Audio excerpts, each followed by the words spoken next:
করে জাহিলিয়াতকে দূর করে অন্ধকারাচ্ছন্ন পৃথিবীর সমস্ত জাহিলিকতা দূর করে এই দুনিয়ার বুকে আলোর দিশারি হিসাবে আল্লাহ পাক রব্বুল আলামিন একজন মহান ব্যক্তিত্ব পাঠিয়েছেন, যিনার নাম হচ্ছে জনাবে মুহাম্মদুর রাসূলুল্লাহ সাল্লাল্লাহু আলাইহি ওয়াসাল্লাম। এবং এই নবী সাল্লাল্লাহু আলাইহি ওয়াসাল্লাম সম্পর্কে আল্লাহ পাক রব্বুল আলামিন কোরআনুল কারীমের মধ্যে বলছেন, ওয়ামা আরসালনাকা ইল্লা রাহমাতাল লিল আলামিন। অর্থাৎ গোটা আলমের মধ্যে, গোটা দুনিয়ার মধ্যে, গোটা পৃথিবীর মধ্যে একমাত্র আমি আল্লাহ পাক রব্বুল আলামিন আমার নবীকে পাঠিয়েছি রহমত হিসাবে। এখানে আল্লাহ তাআলা কোনো নির্দিষ্ট জাতি, কোনো নির্দিষ্ট গোত্র, কোনো নির্দিষ্ট কওম অথবা কোনো নির্দিষ্ট একটি পাশের বা একটি রাজ্যের নবী হিসাবে রাসূলুল্লাহকে পাঠাননি। আলম মানে সারা বিশ্ব। নবী সাল্লাল্লাহু আলাইহি ওয়াসাল্লাম হচ্ছেন গোটা বিশ্ববাসীর জন্য একটা মডেল। যেই নবীজির মাথা থেকে নিয়ে পা পর্যন্ত, সকাল থেকে নিয়ে দুপুর পর্যন্ত, দুপুর থেকে নিয়ে সন্ধ্যা পর্যন্ত, সন্ধ্যা থেকে নিয়ে রাত পর্যন্ত 63 বছর জিন্দেগিতে নবীজি যা করে গিয়েছেন, যা শিখিয়েছেন, সবকিছুই রাসূলুল্লাহ সাল্লাল্লাহু আলাইহি ওয়াসাল্লামের পক্ষ থেকে মুসলিম উম্মার জন্য শিক্ষণীয় এবং আদর্শ। ভাইরা আমার, বন্ধুরা আমার, লক্ষ্য করুন, আল্লাহ রাব্বুল আলামিন আল্লাহর নবীকে তো সম্মান দিয়েছেন, আল্লাহর নবীকে আল্লাহ তাআলা তো ইজ্জত দিয়েছেন। এই সম্মান, যে ইজ্জত পূর্ববর্তী কোন নবী আর রাসূলকে আল্লাহ পাক দেন নাই। আল্লাহ রাব্বুল আলামিন সূরা আম্বিয়ার মধ্যে ঘোষণা করেছেন, ওয়ামা আরসালনাকা ইল্লা রাহমাতাল লিল আলামিন। আমি গোটা মানব জাতির জন্য আমার নবীকে গোটা বিশ্বের জন্য রহমত আর করুণার মূর্ত প্রতীক বানিয়ে দুনিয়ায় পাঠিয়েছি। আল্লাহ পাক রব্বুল আলামিন কোরআনুল কারীমের মধ্যে বলতে পারতেন, ওয়ামা আরসালনাকা ইল্লা রাহমাতাল লিল মুসলিমিন। আল্লাহ পাক রব্বুল আলামিন বলতে পারতেন, ওয়ামা আরসালনাকা ইল্লা রাহমাতাল লিল মুমিনিন।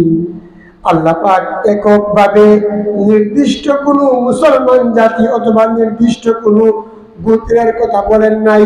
আল্লাহ পাক রব্বুল আলামিন বলেছেন, ওয়ামা আরসালনাকা ইল্লা রাহমাতাল লিল আলামিন। সুবহানাল্লাহ। গোটা আলমের জন্য, গোটা বিশ্ববাসীর জন্য আমি আমার নবীকে রহমত আর করুণার মূর্ত প্রতীক বানিয়ে পাঠিয়েছি। এবার দেখেন এই নবী কেমন নবী। আদম আলাইহিস সালাম থেকে নিয়ে শুরু করে ঈসা আলাইহিস সালাম পর্যন্ত এক এক বর্ণনায় 100 লক্ষ নবী রাসূল এই দুনিয়াতে এসেছেন।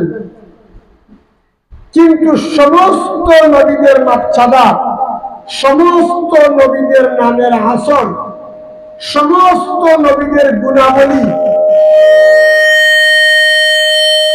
সমস্ত নবীদের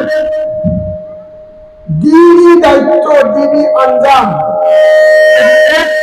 করা হয় মুহাম্মদুর রাসূলুল্লাহ সাল্লাল্লাহু আলাইহি ওয়াসাল্লামের মিমের অর্থের সমান হবে না। সুবহানাল্লাহ। এবার লক্ষ্য করেন আমার আপনার নবী কেমন দামি নবী। সেই নবীর উম্মত আমরা হতে পেরেছি বলে আবারও শুকরিয়া আদায় করি, আলহামদুলিল্লাহ। দেখেন আল্লাহর নবী সাল্লাল্লাহু আলাইহি ওয়াসাল্লাম সম্পর্কে হযরতে মা আয়েশা সিদ্দিকা রাদিয়াল্লাহু তাআলা আনহাকে প্রশ্ন করা হয়েছে যে আমাদের নবীর চরিত্র সম্পর্কে আপনি কিছু বলুন। রাসূলুল্লাহর আখলাক কেমন, রাসূলুল্লাহর স্বভাব কেমন? হযরতে মা আয়েশা সিদ্দিকা রাদিয়াল্লাহু আনহা এক বাক্যে বলেছেন, আমার নবীর চরিত্র হচ্ছে গোটা কুরআন শরীফ। এই পৃথিবীর জমিনে এমন কোন নেতা, এমন কোন রাজা, এমন কোন বাদশাহ, এমন কোন বড় ব্যক্তিত্ব নাই যে বলতে পারবে, ও আমার অনুসারীরা, তোমরা সকালের দিনের আলোয় আর রাতের আধারে যা যা দেখতে পাও আমার কাছে, সবকিছু তোমরা অন্যের কাছে তুলে ধরে কেউ বলতে পারবে না।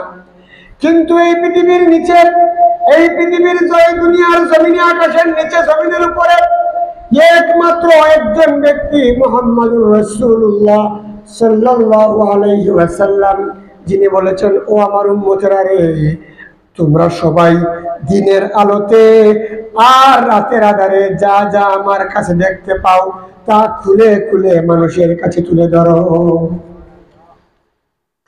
কত বড় কথা! আমি যদি কোনো বড় নেতা হই আর আমার কর্মীকে যদি আমি ডেকে বলি, আমি সকালে যা করি, বিকালে যা করি, আর রাত্রে যা করি তা খুলে খুলে মানুষের কাছে বলো, তাইলে ওই নেতার কি আর কোনো উপায় থাকবে? থাকবে না। কিন্তু রাসূলুল্লাহ সাল্লাল্লাহু আলাইহি ওয়াসাল্লাম বলেছেন, দিনের আলোতে আর রাতের আধারে আমার কাছে তোমরা যা যা দেখতে পাও তা খুলে খুলে মানুষের কাছে তুলে দেবো। দিনের আলোতে নবীজিকে কি দেখবেন? আল্লাহর নবী রাষ্ট্র পরিচালনা করতেছেন, আল্লাহর নবী নামাজ পড়াচ্ছেন, আল্লাহর নবী সাহাবীদেরকে দিনের দাওয়াত দিচ্ছেন, সন্ধ্যার পরে নবীজি তালিম দিচ্ছেন, রাতের আধারে আল্লাহর নবী আল্লাহর দরবারে সিজদায় পড়ে আছেন, তাহাজ্জুদে দাঁড়িয়ে আছেন। এজন্য নবীজি বলেছেন, তোমরা দিনের আলোতে আর রাতের আধারে যা যা দেখতে পাও তা খুলে খুলে মানুষের কাছে তুলে ধরো। সেই নাম হচ্ছে মুহাম্মাদুর রাসূলুল্লাহ সাল্লাল্লাহু আলাইহি ওয়াসাল্লাম। ভাইরা আমার, আল্লাহ পাক রব্বুল আলামিন আল্লাহর নবী সম্পর্কে রিসালাতের শুধু ঘোষণাই দেন নাই, আল্লাহর নবী সম্পর্কে আল্লাহ পাক রব্বুল আলামিন বলেছেন, এই দুনিয়াতে তোমরা যত জায়গায় ঘুরো, যত জায়গায় পদাঙ্কন করো, যত মানুষকে অনুসরণ করো, তোমাদের বাস্তব জীবনে, তোমাদের রাষ্ট্রীয় জীবনে কোনো লাভ হবে না, কোনো ফায়দা হবে না। কেবলমাত্র একমাত্র বিশ্বনবী মুহাম্মদুর রাসূলুল্লাহ সাল্লাল্লাহু আলাইহি ওয়াসাল্লামের জীবন আদর্শ অনুসরণের মধ্যেই তোমাদের মধ্যে রয়েছে উত্তমতা। সূরা আহজাবের মধ্যে আল্লাহ পাক বলছেন, অবশ্যই নবীজির জীবন আদর্শই হচ্ছে তোমাদের জন্য সর্বোত্তম আদর্শ। কারণ এই নবীজির জীবনে আছে মানুষের সেবা করা, এই নবীজির জীবন আদর্শের মধ্যে আছে মানুষের হক প্রতিষ্ঠা করা, এই নবীর জীবন আদর্শের মধ্যে রয়েছে আমানতদারিতা রক্ষা করা, এই নবীর জীবন আদর্শের মধ্যে রয়েছে এতিমের হক আদায় করা, এই নবীর জীবন আদর্শের মধ্যে রয়েছে মসজিদের হক আদায় করা, এই নবীর জীবন আদর্শের মধ্যে রয়েছে রাষ্ট্রের হক আদায় করা। এজন্য আল্লাহ পাক রব্বুল আলামিন বলেছেন, কেবলমাত্র একমাত্র তোমাদের জন্য উত্তম জীবন আদর্শ হচ্ছে মুহাম্মদুর রাসূলুল্লাহ সাল্লাল্লাহু আলাইহি ওয়াসাল্লামের জীবন আদর্শ। দেখেন আল্লাহ নবী সাল্লাল্লাহু আলাইহি ওয়াসাল্লামের চরিত্র কেমন।